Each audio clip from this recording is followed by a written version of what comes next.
Welcome to Not Milk Never Milk. Subscribe if you're lactose intolerant. In this video, I will explain how to replace a rear sliding window on a Ford F-150. First, let's gather our tools and prepare the workspace. You'll need a socket set, various pry tools, and a scraper for the old sealant. Crucially, have a new butyl rubber seal, often 5/16 of an inch thick, ready for installation. A second pair of hands is highly recommended for safely managing the window. Clear the truck's rear interior to provide ample working room. Now, let's tackle removing the old window.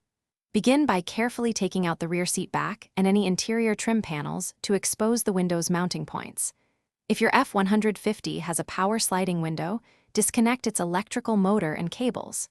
Next, locate and remove the roughly 15 nuts that hold the entire window frame in place.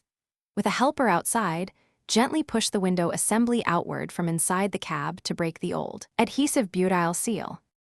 With the old window out, meticulous cleaning is key for a leak-free seal.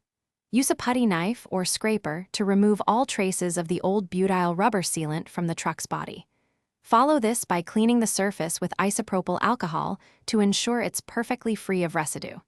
Now, apply your new 5/16 inch thick butyl tape into the defined groove of the window frame. Make sure the seal is continuous, with the ends meeting or slightly overlapping at the bottom. Finally, it's time to install your new window. With your helper, carefully lift and position the new window assembly into the opening, ensuring all bolt holes align perfectly.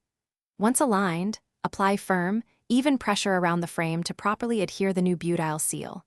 Reinstall all the mounting nuts, hand tightening them evenly in a crisscross pattern. Finish by reattaching all interior trim panels, the rear seat, and any electrical connections for your sliding window. Thanks for watching. If this was helpful, leave a like and consider subscribing. See you next time.